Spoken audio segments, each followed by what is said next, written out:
கர்த்தருடைய பரிசுத்த நாமத்திற்கு மகிமை உண்டாவதாக. தேவன் அருளிய மினிஸ்ட்ரி மூலமாக உங்களோடு தொடர்பு கொள்வதிலும் இந்த மகிழ்ச்சி அடைகிறோம். இன்றைக்கும் இந்த நாளிலும் தேவன் நமக்கு கொடுக்கிற வார்த்தை நீதிமொழிகள் 10ஆம் அதிகாரம் 22ஆம் வசனம். கர்த்தரின் ஆசீர்வாதமே ஐஸ்வர்யத்தை தரும், அதனுடைய அவர் வேதனையை கூட்டார். ஹல்லேலூயா. கிறிஸ்துவுக்குள் பிரியமானவர்களே, கர்த்தருடைய வார்த்தை சொல்கிறது கர்த்தரின் ஆசீர்வாதமே ஐஸ்வர்யத்தை தரும் என்று.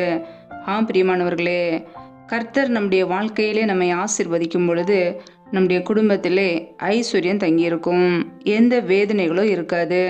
இன்றைக்கு நம்முடைய குடும்பத்திலே கர்த்தரின் ஆசீர்வாதம் இருக்கிறதா? நம்மை நாமே சற்று ஆராய்ந்து பார்ப்போம். ஒருவேளை நம்முடைய குடும்பங்களிலே வேதனைகளும் கண்ணீர்களும் சமாதானம் இல்லாத ஒரு சூழ்நிலைகளும் இருக்கும் என்றால் நம்மை நாமே ஆராய்ந்து பார்க்க வேண்டும். கர்த்தர் நம்மை ஆசீர்வதிக்க நம் இடம் கொடுக்க வேண்டும். கர்த்தருடைய வார்த்தைக்கு கீழ்ப்படிந்து வாழும்போது நம்முடைய குடும்பத்தை கர்த்தர் ஆசீர்வதிப்பார். ஹல்லேலூயா. கர்த்தரின் ஆசீர்வாதமே ஐஸ்வர்யத்தை தரும். பிரியமானவர்களே, இன்றைக்கு அனைவருடைய வாழ்க்கையிலே குறுக்கு வழியிலே எப்படியாவது ஐஸ்வர்யவானாய் பணத்தை சம்பாதிக்கலாம் என்று பல தீமையான காரியங்களை செய்கிறார்கள். பண ஆசையினாலே, பண ஆசை ஒரு மனிதனுக்குள்ளே வரும்போது அநேக தீமைகளையும் அநேக பிரச்சனைகளையும் அநேக இச்சைகளையும் கொண்டு வரும். இன்றைக்கு அநேகருடைய வாழ்க்கையிலே கர்த்தரை ஏற்றுக்கொண்ட பிள்ளைகளே பண ஆசையினாலே சிக்கி இயேசு கிறிஸ்துவை விட்டு வழி விலகி கர்த்தருக்கு பிரியமில்லாத ஒரு வாழ்க்கை வாழ்கிறார்கள். அதனாலே அநேக வேதனைகள், கண்ணீர், துன்பம். கர்த்தருடைய பிள்ளைகள் நம்மை நாமே சற்று ஆராய்ந்து பார்க்க வேண்டும். நம் கர்த்தருக்கு பிரியமுள்ள ஒரு வாழ்க்கை வாழ்கிறோமா? உண்மையான வாழ்க்கை வாழ்கிறோமா? உண்மையாய் வாழும்போது கர்த்தர் நம்மை பரிபூரணமாய் ஆசீர்வதிப்பார்.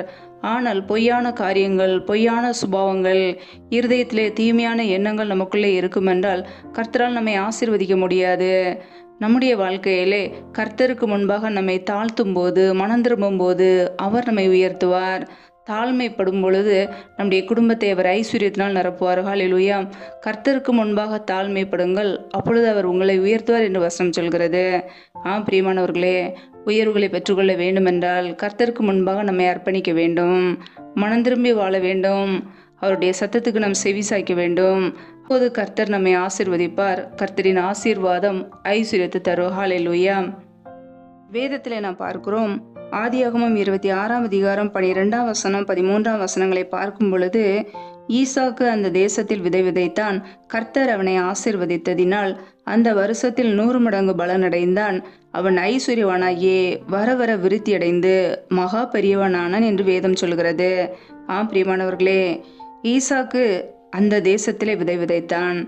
பிரியமானவர்களே, கர்த்தருடைய வார்த்தைக்கு கீழ்ப்படிந்து கர்த்தர் என்ன சொன்னாரோ அந்த வார்த்தைக்கு ஈசாக்கு கீழ்ப்படிந்தார். கர்த்தர் அவரை ஆசீர்வதித்தார். 100 மடங்கு அவர் பலனை பெற்றுக்கொண்டார். ஹல்லேலூயா. அவன் ஐஸ்வர்யவானாகி வர வர விருத்தியடைந்து மகா பெரியவனானான் என்று வேதம் சொல்கிறது. பிரியமானவர்களே, கர்த்தர் ஈசாக்கை ஆசீர்வதித்ததினால் 100 மடங்கு பலன். அவர் வர வர விருத்தியடைந்தார், மகா பெரியவனானான். அதை பார்த்து பெலிஸ்தர் பொறாமை கொண்டார்கள் என்று வசனம் சொல்கிறது. அவனுக்கு ஆட்டு மந்தையும் மாட்டு மந்தையும் அநேக பணிவிடைக்காரரும் இருந்தபடியினாலே பெலிஸ்தர் அவன் பேரில் பொறாமை கொண்டார்கள் என்று வசனம் சொல்கிறது.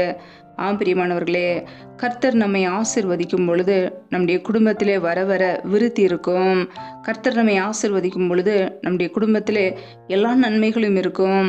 கர்த்தருடைய பிள்ளைகளுடைய வாழ்க்கையிலே இன்றைக்கு சகல நன்மைகளும் இருக்கிறதா? கர்த்தர் நம்மை ஆசீர்வதித்திருக்கிறாரா? நாம் அவருடைய வார்த்தைக்கு கீழ்ப்படிந்து பரிபூரண நன்மைகளை பெற்றுக்கொண்டோமா? நம்மை நாமே சற்று ஆராய்ந்து பார்ப்போம்.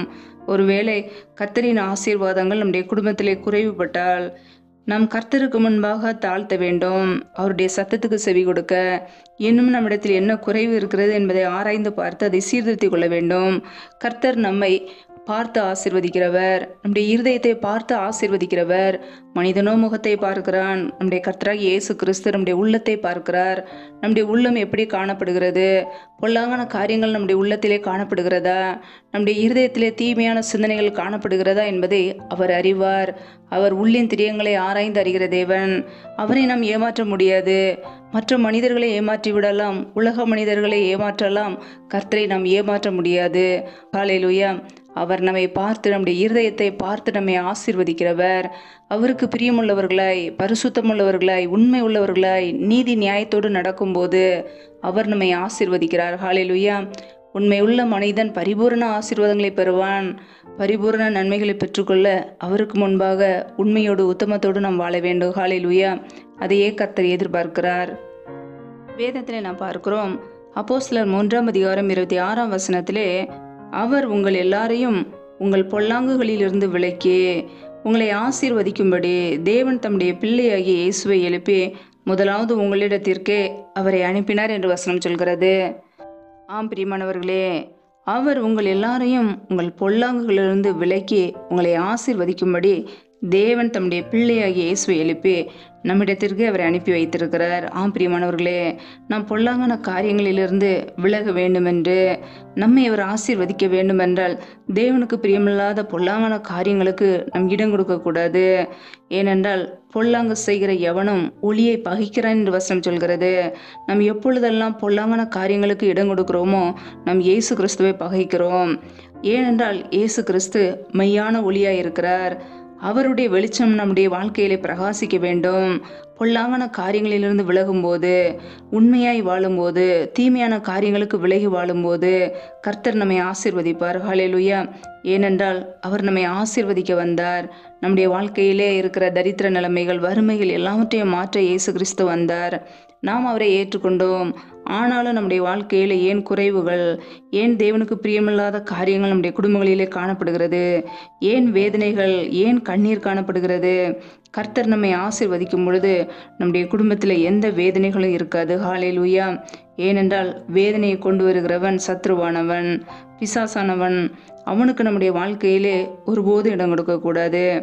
வேதத்தில் நாம் பார்க்கிறோம், மார்க் எழுதிய சுவிசேஷ பகுதி 7 21, 22, 23 ஆகிய வசனங்களிலே மனுஷருடைய இருதயத்துக்குள்ளிருந்து பொல்லாத சிந்தனைகளும், விபச்சாரங்களும், வேசித்தனங்களும், கொலை பாதகங்களும், களவுகளும், பொருளாசைகளும், துஷ்டத்தனங்களும், கபடும், காம விகாரமும், வன்கண்ணும், தூசணமும், பெருமையும், மதிகேடும் புறப்பட்டு வரும். பொல்லாங்கனவைகளாகிய இவைகளெல்லாம் உள்ளத்திலிருந்து புறப்பட்டு மனுஷனை தீட்டுப்படுத்தும் என்று வசனம் சொல்கிறது. ஆம் பிரியமானவர்களே, மனுஷனுடைய இருதயத்துக்குள்ளிருந்து பொல்லாத சிந்தனைகளும், விபச்சார எண்ணங்களும், வேசித்தனங்களும், கொலை பாதகங்களும் வருகிறது. கபடும், பொய்யான காரியங்களும், பொருளாசைகளும், பெருமையான காரியங்களும், மதிகேடான காரியங்களும் புறப்பட்டு வருகிறது. இப்படிப்பட்ட காரியங்களிலிருந்து விலகும்போது கர்த்தருடைய பிள்ளைகள் ஆசீர்வாதங்களை பெற்றுக்கொள்ள முடியும். இந்த பொல்லாங்கான காரியங்கள் நம்முடைய உள்ளத்திலே இருக்கும்போது அது நம்மை தீட்டுப்படுத்தும். தீட்டான காரியங்கள் நமக்குள்ளே இருக்கும்போது கர்த்தரால் எப்படி நம்மை ஆசீர்வதிக்க முடியும்? இருதயம் சுத்திகரிக்கப்பட வேண்டும். நம்முடைய பாவங்கள் மன்னிக்கப்பட வேண்டும். நம்முடைய குறைகள், குற்றங்களை தேவனுக்கு முன்பாக தாழ்த்தும் போது அவர் நம்மை அவருடைய இரத்தத்தினால் கழுவி சுத்திகரிப்பார். ஹல்லேலூயா. அவருடைய வெளியேறப்பட்ட இரத்தத்தினாலே நாம் ஒவ்வொரு நாளும் கழுவப்பட வேண்டும். கர்த்தருடைய பிள்ளைகளுடைய வாழ்க்கையிலே பரிசுத்தமாய் வாழும்போது, பரிசுத்த சிந்தையோடு வாழும்போது கர்த்தர் நம்மை ஆசீர்வதிப்பார். அவருடைய வார்த்தைக்கு கீழ்ப்படிந்து, அவருடைய சத்தத்துக்கு கீழ்ப்படிந்து, அவருடைய ஆலோசனைக்கு கீழ்ப்படிந்து, அவருடைய ஆடுகளாய் அவருடைய வழியிலே நடக்கும்போது நம்மை தேவன் ஆசீர்வதிப்பார். எப்பொழுதும் இயேசு கிறிஸ்துவை பின்பற்றும் பொழுது, இயேசு கிறிஸ்துவை நேசிக்கும் பொழுது, இந்த உலக காரியங்களை விட்டு அவரை நாம் பின்பற்றும் போது கர்த்தர் நம்முடைய குடும்பங்களை அளவில்லாமல் ஆசீர்வதிப்பார். ஹல்லேலூயா. கர்த்தருடைய பிள்ளைகளுடைய இருதயங்களிலே இப்படிப்பட்ட பொல்லாங்கான சுபாவங்கள் இருக்கிறதா? இப்படிப்பட்ட கெட்ட சுபாவங்கள் இருக்கிறதா? நாமே சற்று ஆராய்ந்து பார்ப்போம். ஒருவேளை நமக்குள்ளே இப்படிப்பட்ட காரியங்கள் இருக்குமென்றால் தேவனுடைய சமூகத்திலே அர்ப்பணிப்போம். அர்ப்பணித்தவைகளை விட்டு விடுவோம். பாவங்களை மறைக்கிறவன் வாழ்வடைய மாட்டான். அவைகளை அறிக்கை செய்து விட்டுவிடுகிறவனோ இரக்கம் பெறுவான். தேவன் இரக்கத்தில் ஐஸ்வர்யம் உள்ளவர். அவருடைய இரக்கத்துக்கு முடிவில்லை.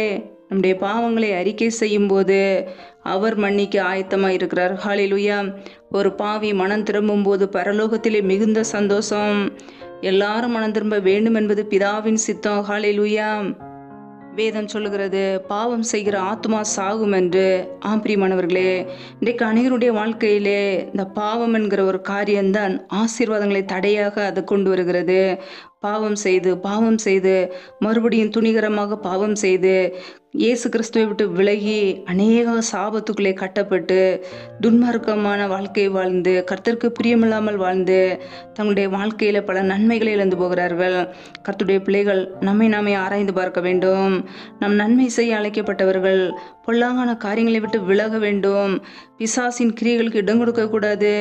அந்தகார கிரியைகளை கழிந்து கொள்ள வேண்டும். நம்முடைய வாழ்க்கையிலே சத்ருவானவன் பல இச்சையான காரியங்களையும் உலக காரியங்களையும் பண ஆசைகளையும் கொண்டு வருவான். தீமையான காரியங்களை கொண்டு வருவான். கர்த்தருடைய பிள்ளைகள் அதற்கு ஒருபோதும் இடம் கொடுக்கக்கூடாது. பொல்லாத சிந்தனைகளை விட்டு விலகி பரிசுத்த சிந்தையோடு வாழ அர்ப்பணிக்க வேண்டும். இயேசு கிறிஸ்துவை போல அவரை போல நாம் வாழ கற்றுக்கொள்ள வேண்டும். நம்மை அழைத்த தேவன் உண்மை உள்ளவர், அவர் பரிசுத்தர். நம்முடைய நடக்கைகள் பரிசுத்தமுள்ளதாக இருக்க வேண்டும். ஏனென்றால் நம் வெளிச்சத்தின் பிள்ளைகளாய் வாழ அழைக்கப்பட்டு இருக்கிறோம். நம்முடைய அழைப்பை ஒருபோதும் மறந்து போகக்கூடாது. நம்முடைய அழைப்பு பரிசுத்த அழைப்பு, ஆசீர்வாத அழைப்பு. பரலோக ராஜ்யத்தை சுதந்திரித்து கொள்ள தேவ சித்தத்தை நிறைவேற்ற வேண்டும். ஹல்லேலூயா. நம்முடைய இருதயத்துக்குள் உள்ள தேவையில்லாத எண்ணங்கள், தேவையில்லாத காரியங்களை தேவ சமூகத்தில் அர்ப்பணிப்போம். நம்முடைய குறைகள் குற்றங்களை மன்னித்து அவர் ஆசீர்வதிப்பார். உண்மையுள்ள மனிதனை அவர் பரிபூரணமாய் ஆசீர்வதிக்கிற தேவன். ஹல்லேலூயா. வேதத்தில் நான் பார்க்கிறோம், நீதிமொழிகள் 28ஆம் அதிகாரம் 20ஆம் வசனத்திலே உண்மையுள்ள மனுஷன் பரிபூரண ஆசீர்வாதங்களை பெறுவான் என்று வசனம் சொல்கிறது. ஐஸ்வர்யவானாகிறதற்கு தீவிரிக்கிறவனோ ஆக்கினைக்கு தப்பான். ஆம் பிரியமானவர்களே, நாம் ஐஸ்வர்யத்தை சம்பாதிக்க வேண்டும் என்று குறுக்கு வழியிலே தீமையான காரியங்களை செய்து மற்றவர்களுடைய பணத்தை அபகரித்து மற்றவர்களுடைய சொத்துக்களை அபகரித்து நம்முடைய குடும்பத்துக்கு கொண்டு வரக்கூடாது. அநியாயமான காரியங்களை செய்யும்போது கர்த்தருடைய தண்டனை வெளிப்படும். ஆனால் உண்மையாய் வாழும்போது பரிபூரண ஆசீர்வாதங்களை கர்த்தர் கொடுப்பார். நம்முடைய குடும்பத்தை ஆசீர்வதிப்பது கர்த்தர். கர்த்தரின் ஆசீர்வாதமே ஐஸ்வர்யத்தை தரும். ஹல்லேலூயா. ஐஸ்வர்யம் வரும்போது நம்முடைய இருதயத்தை அதன் மீது வைக்கக்கூடாது, இயேசு கிறிஸ்து மீது வைக்க வேண்டும்.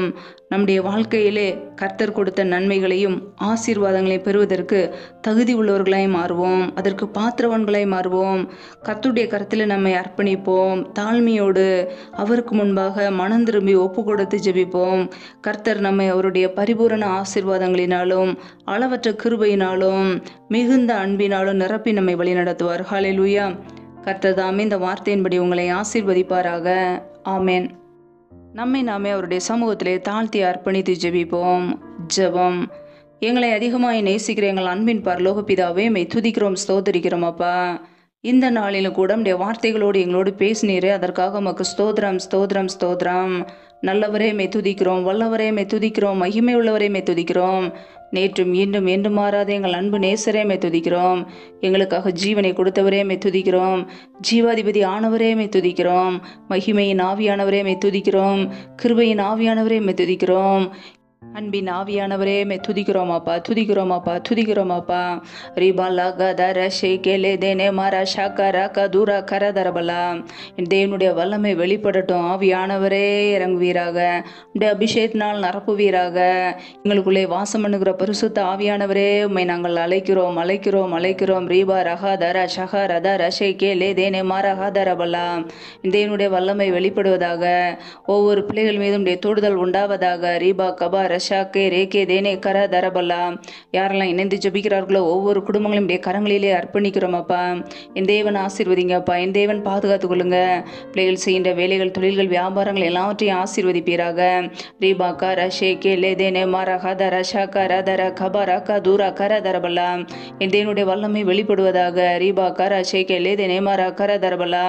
கர்த்தரின் ஆசீர்வாதமே ஐஸ்வர்யத்தை தரும் என்ற வசனத்தின்படி நீர் ஆசீர்வதித்து உடைய வல்லமையினால் ஒவ்வொரு குடும்பங்களையும் ஆசீர்வதித்து அளவில்லாத ஐஸ்வர்யத்தை கொடுங்கப்பா.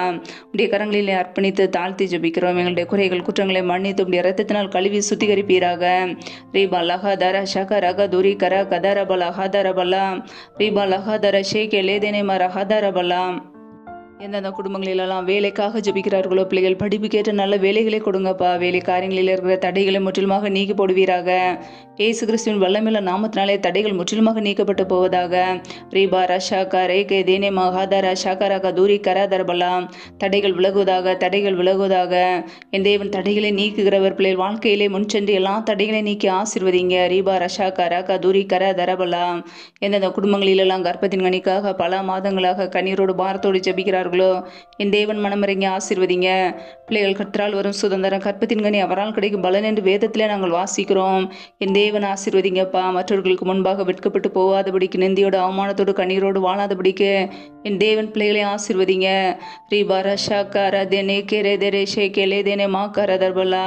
அண்ணாலை ஆசீர்வித்த தேவன் பிள்ளைகளை ஆசீர்வதிங்க. பழுகி பெறுகிற கிருபைகளினால் நிரப்புங்க. நம்முடைய கரங்களிலே அர்ப்பணித்து தாழ்த்தி ஜெபிக்கிறோம் அப்பா. எந்தெந்த குடும்பங்களிலெல்லாம் திக்கற்ற பிள்ளைகளாய் தனிமையோடு வாழ்கிறார்களோ, கணவரால் கைவிடப்பட்ட ஒரு சூழ்நிலையிலே யாருமே இல்லாமல் கண்ணீர் வடிக்கிறார்களோ, என் தேவன் பிள்ளைகளுக்கு மனமிறங்குங்கப்பா. என் தேவன் உதவி செய்யுங்க. திக்கற்ற பிள்ளைகளுக்கு நீரே சகாயர். என் தேவன் மாத்திரமே மனமிறங்க முடியும். என் தேவன் மாத்திரமே உதவி செய்ய முடியும். பிள்ளைகளை ஆசீர்வதிங்க. பொருளாதார தேவைகளை சந்திங்கப்பா. பண தேவைகளை சந்திங்க. கடன் என்ற நிந்தையை மாற்றுங்கப்பா. பிள்ளைகளை கடன் கொடுக்கிறவர்களே மாற்றுங்க. தரித்திர நிலைமைகள் எல்லாம் இயேசு கிறிஸ்துவின் நாமத்தினால மறைந்து போகட்டும். ஒவ்வொரு குடும்பத்திலும் அப்பத்தையும் தண்ணீரையும் ஆசீர்வதிங்கப்பா. வியாதியை முன்னிலிருந்து விலக்குவேன் என்ற வார்த்தையின் பிரகாரம் யாரெல்லாம் சரீரத்தில் பலவீனத்தோடு சோர்வோடு வியாதியோடு இருக்கிறார்களோ, என் தேவன் ஒரு சுகத்தை கட்டளையிடுவீராகப்பா. சத்துரு கொண்டு வருகிற பொல்லாத கிரியைகள், பலவீனத்தை கொண்டு வருகிற பொல்லாத ஆவிகள் எல்லாம் இயேசு கிறிஸ்துவின் நாமத்தினால் வெளியேறட்டும். பலவீனத்திலும் பலன் பரிபூரணமாய் விளங்கட்டும். ஒவ்வொரு குடும்பத்தில் உள்ள பிள்ளைகளையும் ஆசீர்வதிங்க. சுகப்படுத்துங்க. விடுதலை கொடுங்கப்பா. உடைய கரங்களில் அர்ப்பணிக்கிறோம். எந்தெந்த குடும்பங்களிலெல்லாம் கணவன் மனைவிக்கிடையே பிரிவினையோடு பிரச்சனையோடு வாழ்கிறார்களோ, குடும்பத்திலே சமாதானம் இல்லாமல் நிம்மதி இல்லாமல் கஷ்டப்படுகிறார்களோ, என் தேவன் அந்த குடும்பத்தை சந்திங்கப்பா. குடும்பத்திலே குழப்பங்களையும் பிரிவினைகளையும் கொண்டு வருகிற பொல்லாத சத்ருவின் கிரிகளை எல்லாம் இயேசு கிறிஸ்துவின் நாமத்தினால் வெளியேறட்டும். ரீபாக்காரா ஷேகே லேதேனே மாக்காரா தரபலா ரபா கபரா சந்த ரதன ஹதரபலா. என் தேவன் ஆசீர்வதிங்கப்பா. சமாதானத்தினால் நிரப்புங்க. சிலுவையில் சிந்திய ரத்தத்தினாலே எங்களுக்கு சமாதானத்தை உண்டாக்கியவர். உடைய சமாதானம் ஒவ்வொரு குடும்பங்களிலும் தங்கி இருக்கட்டும். தெய்வீக சமாதான ஆளுகை செய்யட்டும். உடைய கரங்களிலே அர்ப்பணிக்கிறோமாப்பா. எந்தெந்த குடும்பங்களிலெல்லாம் கடன் பிரச்சனையிலே உபத்திரவத்தோடு கண்ணீரோடு ஏன் வாழ வேண்டும் என்று யோசிக்கிறார்களோ, என் தேவன் அந்த பிள்ளைகளை சந்திப்பீராக. பிள்ளைகள் வாழ்க்கையில் உள்ள கடன் என்ற நிந்தையை நீக்கி ஆசீர்வதிங்கப்பா. என் தேவன் ஆசீர்வதிக்கிறவர். பிள்ளைகள் வாழ்க்கையில் உள்ள எல்லா காரியங்களையும் நீக்கி ஆசீர்வதிங்க. கையின் பிரயாசங்களை வர்த்திக்க பண்ணுங்க. கையின் பிரயாசங்கள் தேவையில்லா செலவுக்கோ வீண் செலவுக்கோ வட்டிக்குன்னு சொல்லி போகாதபடிக்கு என் தேவன் பிள்ளைகளை ஆசீர்வதிங்கப்பா. இந்த இரவு நேரத்தில் உடைய சமூகத்தில் எங்களை முற்றிலுமாக அர்ப்பணித்து தாழ்த்தி ஜெபிக்கிறோம். இன்பமான நித்திரையை கொடுங்கப்பா. சத்ரு கொண்டு வருகிற எல்லா தீமைகளுக்கும், மரண பயங்களுக்கும், பொல்லாப்புகளுக்கும், தீமைகளுக்கும், மரண பயங்களுக்கும், இருளின் அதிகாரங்களுக்கும் விலக்கி எங்களை பாதுகாத்து கொள்ளுங்கப்பா. உடைய இரத்த கோட்டைகளை எங்களை அர்ப்பணிக்கிறோம். உடைய கிருபைகளை அர்ப்பணிக்கிறோம். உடைய மகிமைகளை அர்ப்பணிக்கிறோம். எங்களை பாதுகாத்து ஆசீர்வதிப்பீராக. கர்த்தரின் ஆசீர்வாதமே ஐஸ்வரியத்தை தரும் என்ற வசனத்தின்படி நீர் எங்களை ஆசீர்வதிக்க எங்களை தகுதிப்படுத்துங்க. எங்களுடைய வாழ்க்கையில் உள்ள பொல்லாப்பான காரியங்கள், பொல்லாத சிந்தனைகள், தீமையான எண்ணங்கள் எல்லாவற்றையும் நீக்கி எங்களை பரிசுத்தப்படுத்துங்க. எங்களுடைய சிந்தை பரிசுத்தமாக்கப்படட்டும். எங்களுடைய இருதயத்தின் நினைவுகள் எல்லா காரியங்களும் பரிசுத்தமாக்கப்படட்டும். உடைய இரத்தத்தினால் கழுவி சுத்திகரித்து எங்களை பரிசுத்தப்படுத்துங்க. ஆசீர்வதிங்க. எந்த சத்துருவின் கிரிகளுக்கும் இடம் கொடுக்காதபடிக்கு வேலி அடித்து எங்களுடைய குடும்பத்தை பாதுகாத்து கொள்ளுங்கப்பா. இரவு நேரத்தில் இன்பமான நித்திரை கொடுங்க. நல்ல சொப்பன தரிசனங்களை வெளிப்படுத்துங்க. வரப்போகிற காரியங்களை குறித்து திட்டமாய் பேசுங்க. அதிகாலையில் நம்முடைய சமூகத்திலே காத்திருக்க புது கிருபையை பெற்றுக்கொள்ள அர்ப்பணிக்கிறோம். எங்களை ஆசீர்வதிங்க. பலப்படுத்துங்க. நம்முடைய நன்மையினால் நிரப்புங்க. எல்லா துதி கன மகிமை எல்லாமும் ஒருவருக்கே செலுத்துகிறோம். இயேசு கிறிஸ்துவின் மூலம் ஜெபிக்கிறோம் எங்கள் ஜீவனுள்ள நல்ல பிதாவே. ஆமேன். கர்த்தர் தாமே உங்களையும் உங்கள் குடும்பங்களையும் ஆசீர்வதிப்பாராக. ஆமேன். Thanks for watching. Please subscribe our channel. Click the like and share. Click the bell. God bless you.